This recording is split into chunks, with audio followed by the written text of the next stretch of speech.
Tutulong daw ang US Coast Guard sa pagbabantay ng West Philippine Sea. Tutulungan ang Philippine Coast Guard. Ayon yan sa PCG, ipapadala ng Amerika dyan ang kanilang mga North Pacific Coast Guard. Tama lang. Oho. Paghahanda na rin yan sa ipapatupad ng China na paghuli sa lahat ng mga dayuhang iligal na maglalayag sa buong South China Sea. Kabilang na rin ang inaagaw nilang teritoryo ng West Philippine Sea. Nasa linya si Professor Renato De Castro ng De La Salle International Studies. Magandang umaga po, Professor De Castro. This is Erwin Tulfo and Aljo Bendijo. We're live now, sir, at PTV Network and Radyo Pilipinas Nationwide. Good morning po, Professor Renato. Magandang umaga ho, Congressman. Kamusta po kayo? At kay Aljo po, kamusta Morning po kayo? Prof.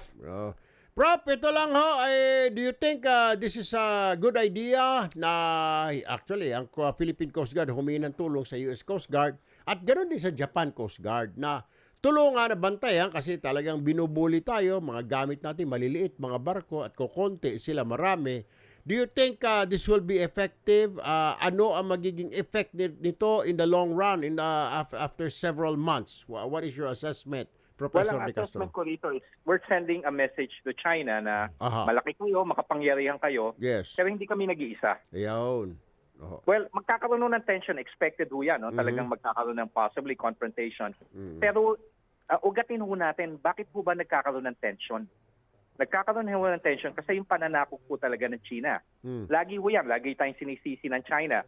Dinidefine natin, hina-hype natin, pero hindi nila nakikita yung sarili nila. Kaya nagkakaroon ng gulo, kaya nagkakaroon ng escalation. Yes. Is of course, ayaw ho nila sumunod sa UNCLOS.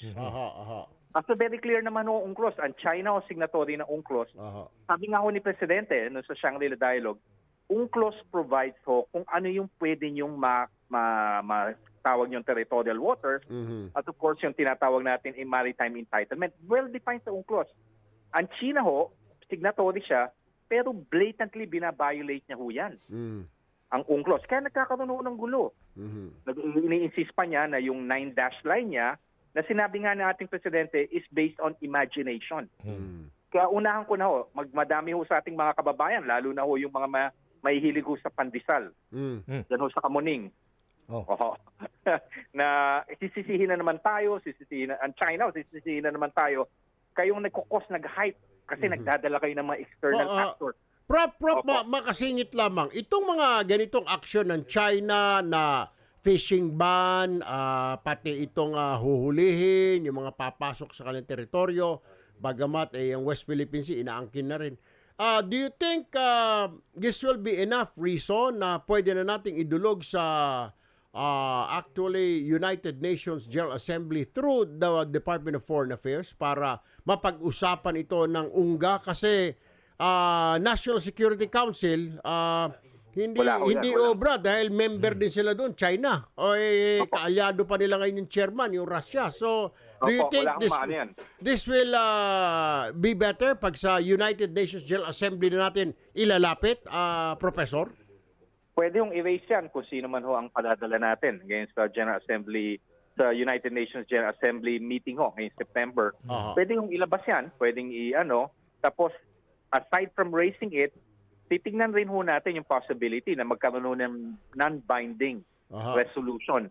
Na at least minimension. Pero pagdating ho doon, magkakaroon ng botohan, malaki ho ang chance na hindi ho maipasa yan. Pero anyway, ayun ho naman yung purpose ng General Assembly. It's a talk shop. At least napag-usapan ho doon. Kasi talagang dihadong-dihado naman ho tayo talaga sa nangyayari dyan. Kaya the only way to do this, siguro ilalapit na natin by Aljo, Professor, sa United Nations para everybody can hear what is happening down here in the South China Sea or the West Philippine Sea. Di po ba? Ayun nga naman ho, sinabi ng ating presidente doon sa Shangri-La Dialogue, the South China Sea issue is a global concern. Hindi lang ho Pilipinas yan. So, let's give it a try ho. Na gawin na natin yan every year ho, every time kung nandun ang presidente natin o nandun ho ang Secretary of Foreign Affairs, ilalabas ho palagi natin yung issue ng pananakop ng China ho sa South China Sea as West Philippine Sea. Can we complain sa United Nations yung ginawa nilang pagnanakaw ng food supply ng mga Philippine Navy natin, Philippine Marines sa BRP Sierra Madre, tapos itinapon lang nila.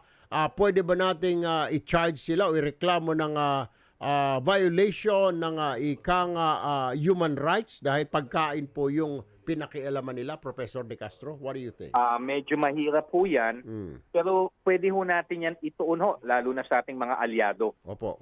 Like, sa Amerika, kung hihingi tayo sa US Navy, kung hihingi tayo ng tulong, pwedeng tulungan tayo ng Amerika and even Japan, not on the basis of yung military security, but on the basis of humanitarian consideration.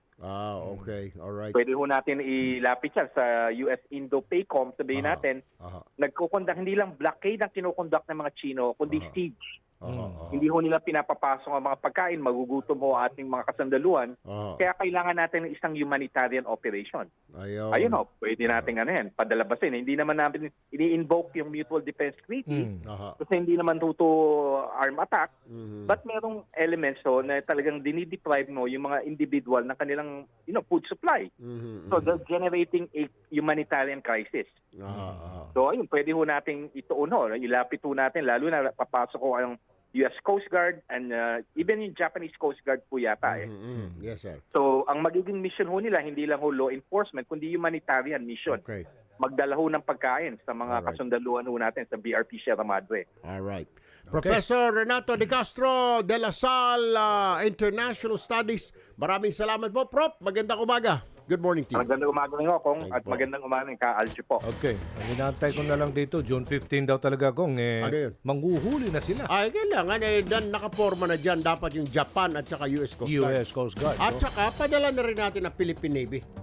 Wala tayong magagawa. Gusto mo, hulihin mo na yung tao natin. Ayun na nga. Papahirapan yun. Tanungin natin mamaya ang Navy kung araw-araw ba sila nagpapatrolya ngayon dyan. Yan ang dapat malaman. Kasi, kung ano yun kababayan na natin, hindi naman Coast Guard. Kailangan na natin ang Philippine Navy dyan. At marami sa mga survey, mas gusto ng mga Pilipino, Navy na ang i-deploy natin dyan. Pati Coast Guard din. Pati Coast Guard. Coast Guard. Kasi hindi lang Pilipino mangingisda Exactly. dyan. Vietnam, meron din. Vietnamese, Malaysia. Dito lang sa atin banda. Dito sa mga malapit sa BRP Sierra Madre. Taiwanese. Taiwanese, meron din dyan. Naku, malaki problema yan na China. Dito muna tayo. Handa. Unahin muna natin. Si Commodore Roy. Akala ko si lucky listener.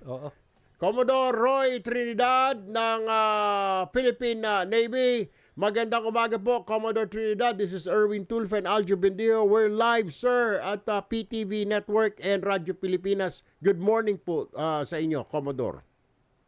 Yes, good morning, Kong Tulfo, and good morning, Aljo po. Aljo. Opo. At sa mga taga-subaybay ninyo, magandang umaga sa ating lahat. Okay. May tanong po si Bay Aljo. Kasi nga po, June 15 daw, binigay na taning ng China. Dapat wala nang maglalayag dyan. Kundi mag-start na sila manghuhuli ng mga illegal na maglalayag sa kanilang teritoryo. Alam naman natin lahat. Sinakop na nila lahat, pati itong West Philippine Sea. Paano po ito? Meron na po ba kayong operational plan to protect our fishermen na hindi sila para hindi sila mahuli, Commodore? Yes, Kong, actually what we have been doing, there's been a lot of wargaming ongoing between the different maritime players of government, BFAR, Coast Guard, the Philippine Navy, to include our mga public agencies natin that give out the messages that in case this will happen, but I believe this will not happen. Okay. Ito ay pronouncement lamang ng China just to send out a message and to divert the issue from their intrusion into our EEZ. But if ever they implement it, which I believe they won't, if ever they do it, we are prepared for that. Hindi naman natin masabi na isa-isa natin pagbabawalan, but there will be actions to be undertaken that will make it difficult for them to pursue their actions to arrest our fishermen. Confidential lang, no? Classified ito. Kailangan siguro hindi natin pwedeng pag-usapan dito, Commodore. Pero may nagtanong lang po kahapon, paano kung yung Philippine Coast Guard ang hinuli nila? Yung maliit nating barko ng Coast Guard, itotow nila yun. Ano ho mangyayari ngayon, Commodore Trinidad? Parang kalapastanganan na ang gagawin nila kung huhulihin nila mismo yung Coast Guard natin na naka-station doon. Yes, Kong, I would not like to speculate on the actions we will do Opo. or the actions that they will do. Yes. Pero we are making it difficult for them to do all the illegal, coercive, aggressive, and deceptive actions in Opo. our EEZ. Pinapahirapan natin sila. Commodore, dumadami ba ang mga barko ng PLA dyan, Navy boat na ito ng China sa WPS? Yes, Kong. For the past 1 week, we have tumaas ng konti lang. Bagyan tumaas. Oo. From 122 last week to 125 this week ending Monday. May slight increase lang. But this time, we're also covering Sabina Shoal and the other one. Opo. Alright. Julian Felipe. Sapagkat dito sila may presence ngayon, Kong. Ilan pong barko meron po tayo dyan, Navy, na nagpapatrolya? Right now, at any one time, we already have a ship sa Sabina Shoal, Coast Guard and Navy, nagpapalitan kami dyan. And then we have more presence in Julian Felipe Reef. Okay. Mas iniikutan natin yan ng Philippine Navy ngayon. Alam mo, Commodore Roy, the Congress is right behind you, our legislators, na hopefully dito pong sa budget hearing within the next few months, ito po yung mapag-uusapan, mga new equipment po ng Philippine Navy and Philippine Air Force. Kasi mukhang sabi nga ho ninyo, sabi nga ho ng AFP, we have to shift now from internal defense to external. So you agree with us, sir, na kailangan paigtingin na natin ang ating external defenses, ng ating mga equipment, hindi na insurgency dahil iba ng kalaban natin. Yes, Kong. Ito yung policy pronouncement ng ating Commander-in-Chief, ng ating Presidente. Opo. And I appreciate very much the support given by our members of the House of Representatives and the Senate Opo. na susuportahan nila ang AFP. But more importantly, we appreciate the support of the Filipino people. Batay sa latest OCTA rating, 3/4 or 76% of the Filipinos believe Yes. China poses a threat to us. Tama. Ang importante dito, Kong, is the awareness of the Filipino people. Pero sir, kung if the government, our Congress will finance more equipment, hindi po ba lalong tataas ang tensyon kung magdadagdag kayo ng mga barko? We will the government will arm its armed forces with the sophisticated weaponry, equipment, mga assets, naval assets and air assets. Hindi po ba lalong iigting ang tensyon pag nakita ng China na nagdagdag tayo ng barko and yung mga equipment natin, Commodore Trinidad? Hindi naman, Kong, sapagkat as it is right now, tensyonado na. Opo. And we could not afford Aha. na papabayaan ang ating mga future generations of Filipinos Right. na yung ating maritime entitlements ay ang makikinabang ay ibang bansa. Tama. Mandato natin sa Armed Forces, sa Philippine Navy to protect these maritime entitlements for the Filipinos. Ngayon. All right. Commodore, itanong ko lang to, Kong. Nagkaroon daw ng harassment ang People's Liberation Army Navy ng China sa Navy ship natin sa Sabina Shoal? Yes, Kong. For the past 3 days, 3, 4, and 5 of the month of June, ay nagkaroon ng exercise ang PLA Navy sa Sabina Shoal. They launched their hovercrafts, their aircraft, may mga maneuvers at sea sila. All of these actions were within our exclusive economic zone, wherein they have no right to be there. Hindi sila authorized according to UNCLOS, according to international law. And we have monitored their presence, we challenged them. And yesterday morning, merong mga dangerous maneuvers sa ating barko that was conducting patrol. And I would like to say that itong unprofessional conduct ng PLA Navy should stop sapagkat this will increase the room for miscalculation. Okay. All right. Well, at least, sir, ang nakakatuwa po, and you have the entire Filipino nation right behind you, supporting you, lalo na po ang ating Congress, ang ating po legislature, at saka executive branch, right behind you. Anyway, Commodore Trinidad, maraming salamat po sa oras na binigay niyo po sa amin. Good luck po sa inyo. We're 100% we will support our armed forces of the Philippines, sir. Thank you, Kong Erwin, and thank you, Aljo. From the Philippine Navy and the AFP, we could do nothing less. Opo. Because it is our mandate, and we thank you and our Filipino people for the support. More power sa inyo po. And